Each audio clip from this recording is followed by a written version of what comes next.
ये है हमारा एआई वर्कआउट प्लान का वर्कआउट नंबर 2। हम असल में पता करना चाह रहे हैं क्या एआई आर्टिफिशियल इंटेलिजेंस एक परफेक्ट वर्कआउट प्लान बना सकता है या नहीं। So welcome to part 2 of this series. अस्सलाम वालेकुम, मेरा नाम है इमाद मुजद्दिदी।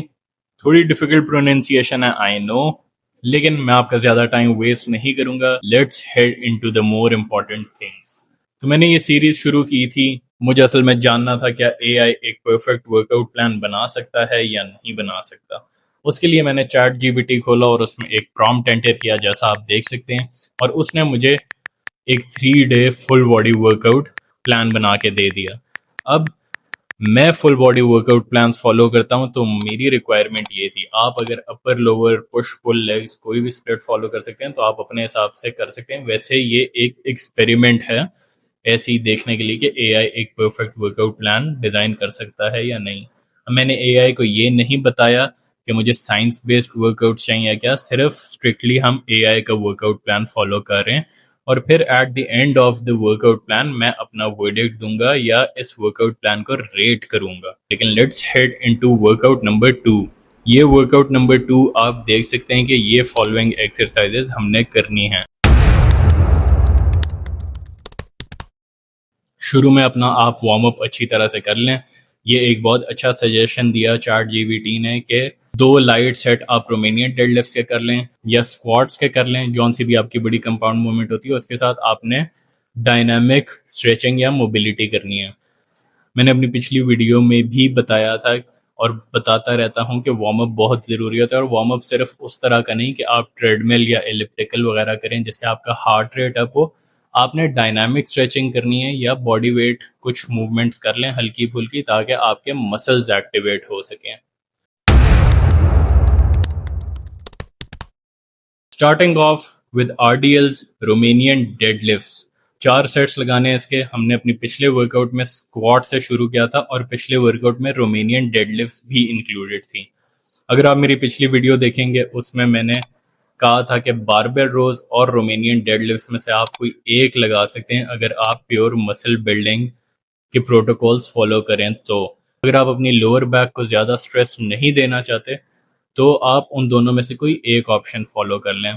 और प्रेफरेबली ये था कि आप Romanian deadlifts since workout plan में शामिल थे वर्कआउट नंबर 2 में, और रोमेनियन डेडलिफ्ट्स एक बड़ी कंपाउंड एक्सरसाइज है, तो बेहतर है कि उसको आप एज द फर्स्ट एक्सरसाइज करें, जो कि हम इस वर्कआउट में कर रहे हैं।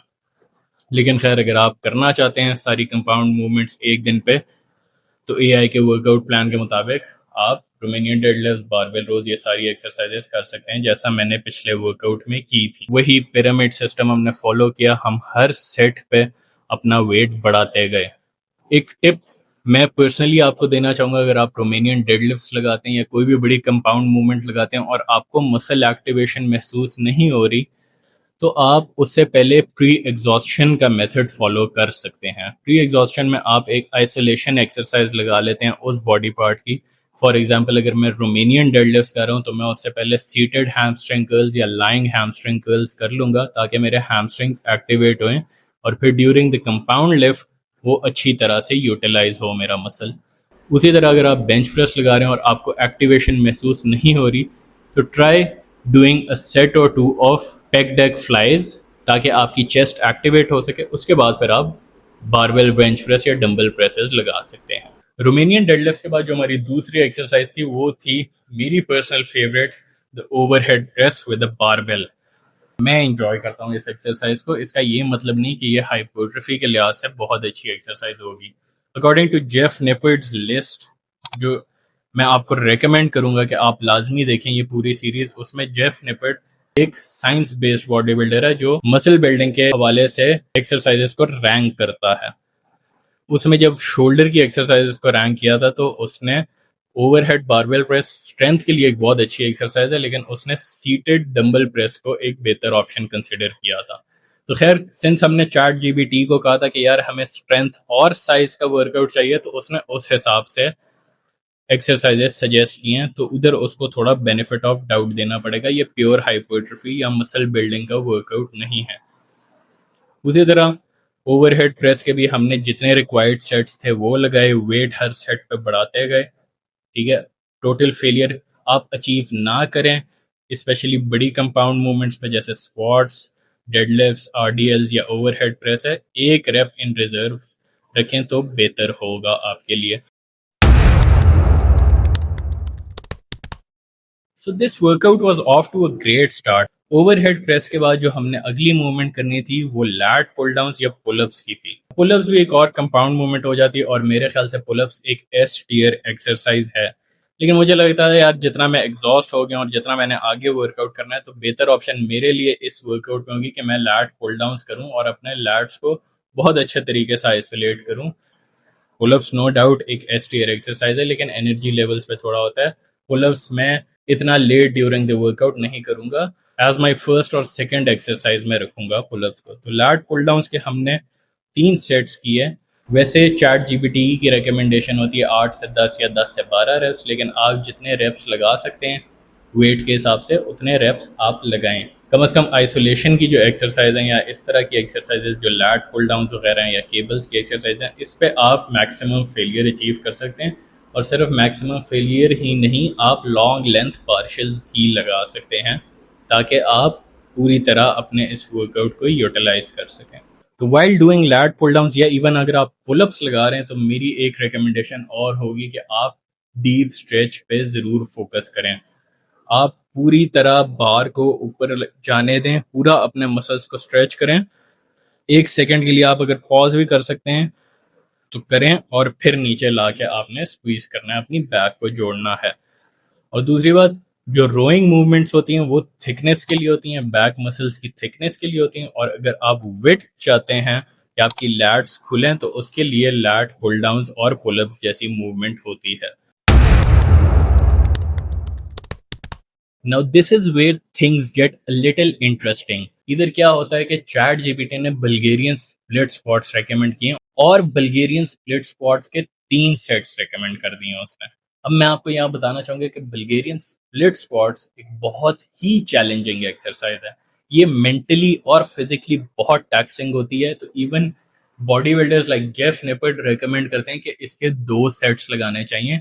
अगर आप उन 2 सेट्स में मैक्सिमम आउटपुट अपना देते हैं तो काफी होता है, वरना ये बहुत फिजिकली और मेंटली ड्रेनिंग एक्सरसाइज होती है। तो इसके 3 से 4 सेट्स का तुक नहीं बनता, वो भी इतना लेट ड्यूरिंग द वर्कआउट। मैं अगर पिछले वर्कआउट की तरह इसमें भी कोई एक आधी चीज चेंज करना चाहूं तो वो यही है कि मैं इधर बल्गेरियन स्प्लिट स्क्वाट्स की जगह लेग एक्सटेंशंस कर लेता, जिससे मेरे क्वाड्स आइसोलेट होते हैं। अगर हमने रोमेनियन डेडलिफ्ट जैसी बड़ी कंपाउंड मूवमेंट लगा लिया, फिर हमने ओवरहेड प्रेस भी लगा लिया, तो इस वक्त तुक नहीं बनता बल्गेरियन स्प्लिट स्क्वाट्स करने का।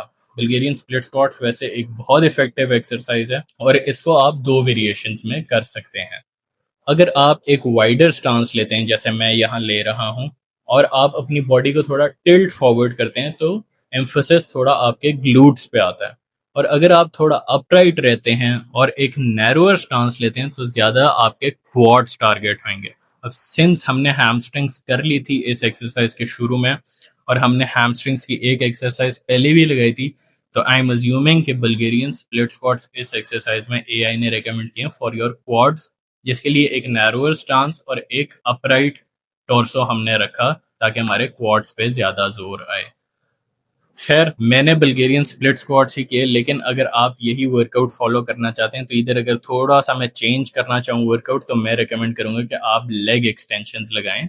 सिंस कंपाउंड मूवमेंट हम कर चुके हैं बहुत बड़ी इस वर्कआउट में रोमेनियन डेडलिफ्ट्स की सूरत में, जिस तरह हमने पिछले वर्कआउट में स्क्वाट्स की थी और फिर रोमेनियन डेडलिफ्ट्स भी चैट जीपीटी ने रेकमेंड किया था, तो मैंने कहा था रोमेनियन डेडलिफ्ट की जगह पिछले वर्कआउट में आप हैमस्ट्रिंग कर्ल्स कर सकते हैं मशीन पे ताकि आपके हैमस्ट्रिंग्स आइसोलेट हो सके। अब फाइनली आखिरी एक्सरसाइज फॉर स्ट्रेंथ जो हमने करनी थी, inclined dumbbell press. Still no recommendation for arms in this workout. हमने पिछले वर्कआउट में भी आर्म्स की कोई एक्सरसाइज नहीं की और इसमें भी नहीं की। थोड़ा इंटरेस्टिंग हो जाता है यहाँ मामला, लेकिन खैर इंक्लाइन डंबल प्रेस के भी हमने 3 सेट्स किए हैं।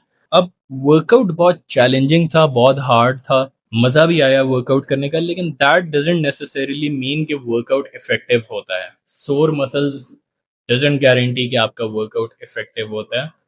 ये इसके लिए आपको कोई साइंस बेस्ड बॉडी बिल्डर या बहुत एडवांस बॉडी बिल्डर होने की ज़रूरत नहीं है कि आपको ये चीज़ पता हो कि अगर आप बहुत सोर फील कर रहे हैं या वर्कआउट बहुत चैलेंजिंग था, तो उसका ये मतलब नहीं कि आपके मसल्स की यूटिलाइजेशन पूरी तरह हुई है। ये भी हो सकता है कि वर्कआउट बहुत हाई वॉल्यूम हो, एक पॉइंट आता है वर्कआउट में कि उसके बाद आपकी एनर्जी नहीं रहती या आपकी मसल्स की हिम्मत ही नहीं रहती। ये वर्कआउट चैलेंजिंग ज़रूर था, लेकिन फिर भी मुझे लगता है कि बहुत इफ़ेक्टिव नहीं है ये। लेकिन इस पूरे प्लान का वर्डिक्ट मैं आपको अपने अगले वर्कआउट के एंड में दूंगा, यानी इस वर्कआउट प्लान के आखिर में। आखिरी एक्सरसाइज जो हमने करनी थी वो कोर की थी और वो उसने लेग रेजेस रेकमेंड की थी। हैंगिंग लेग रेजेस ऑक्यूपाइड थे तो मैंने लाइंग लेग रेजेस कर लिया। मैंने अपने पिछले वर्कआउट में भी ये आखिर में बात की थी कि प्लैंक्स की जगह अगर कोई ऐसी एक्सरसाइज हो जैसे लेग रेजेस हैं, रशियन ट्विस्ट्स हैं, क्रंचेस हैं, कोई भी एक्सरसाइज है तो ये ज्यादा इफेक्टिव होगा instead of just doing planks. लेकिन सरप्राइजिंग बात यह है कि चैट जीपीटी ने अभी तक ना काफ्स की कोई एक्सरसाइज रेकमेंड की है और ना आर्म्स की। तो क्या आखिरी वर्कआउट में वो ये एक्सरसाइजेस या ये बॉडी पार्ट्स भी कवर करेगा? सब्सक्राइब।